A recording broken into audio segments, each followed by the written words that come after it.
Congratulations, Mr. Hunt. This is John from Lakeshore RV Center. I'm going to be walking around today to show you the basics on your new 27 SGS Arctic Wolf. So one of the first things you want to make sure you do up in this front compartment, we've got a battery disconnect switch. Got to turn that battery switch on. Without that, we don't have 12 volt power. Notice how there's a green position. Turn it on to the green position. That'll give you 12 volt power throughout the rest of the camper. Next thing we're going to do is make sure we have our propane turned on. See that little green dial there? That lets us know there's propane running through the lines. Your tanks have been filled in preparation for getting your new camper.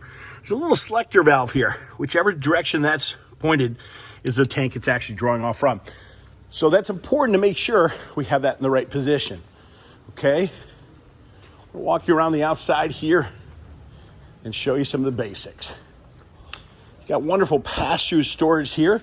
There's your 25-foot, 50-amp power cord, your electrical adapters, and your sewer hose, motion sensor lights. To turn on our jacks, over in the right-hand corner here, there's a power button. This is a scrollable menu, and this will, notice I just operated the front jacks to put those up a little bit. We can scroll through the menu, and this is a step-by-step play on the entire menu for you right there, okay? On the outside here, here's your docking center. Freshwater fill, that's your freshwater tank fill. City water connection, this is where we hook up our whitewater drinking hose. This is when we want to flush our black tank.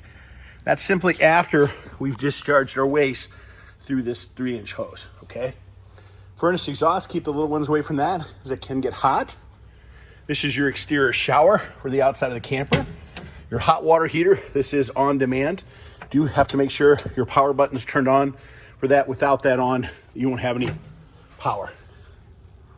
To your tires, it's a good idea to check the lug nuts on your tires after the first 250 miles as they can become loose and you just want to be safe while traveling down the road. That's where you attach your power cord that I showed you that was in the storage compartment, right back there. To let this rack down, simply pull the pin and that rack will swing backwards, okay? We're gonna walk you around the outside here.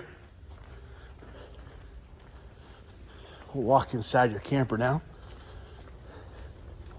At the bottom of the stairs, you have a central vacuum system and a floor sweep.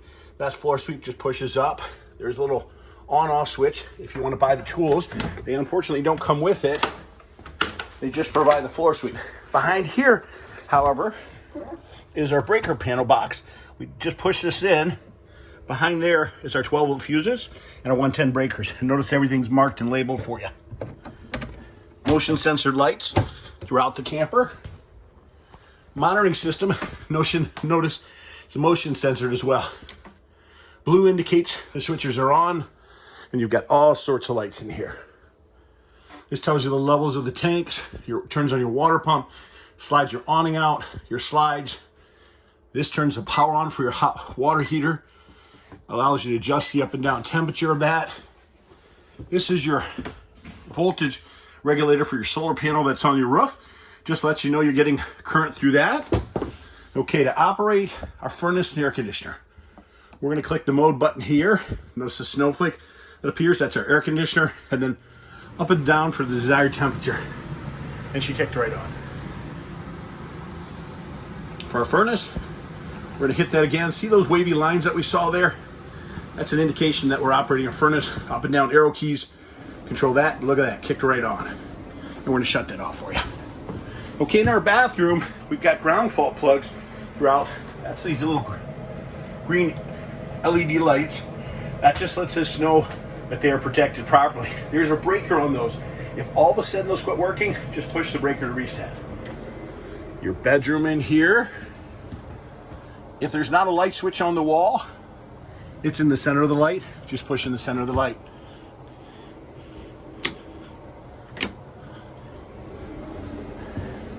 Your keys around your kitchen faucet here. Your refrigerator, real simple to operate. The controls are right inside your refrigerator to adjust the temperature. If you go to operate your stove, all you do is fold back your lid, go down to the dial where there's a little flame, rotate it to that, and then use spark ignite, and that'll turn on. If it doesn't fire on right away, don't be worried. That's just simply air on the lines, and that'll correct itself if you hold it in and then continue to work it, okay? USB hookups throughout the camper, and there's a good example of a ground fault protected outlet.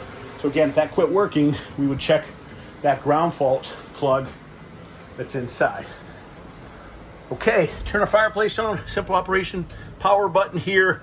If we want to adjust the color of the flame, right there, timer, temperature settings, and that shuts it back off. Good idea always to make sure your chairs are secure when you're traveling down the road. That's what all the straps are for. You do have a carbon monoxide detector in here that'll tell you in case there's ever gas leak. Your remotes are typically stored in your kitchen drawer when you come to pick up your camper. And again, keys around your kitchen faucet. Mr. Hunt, this is John from Lakeshore RV Center. Congratulations on your new Arctic Wolf. We do appreciate your business. Hope you enjoy your new camper. Again, if you have additional questions, please give me a call. You can reach me at 231-740-6225. Thank you and have a great day.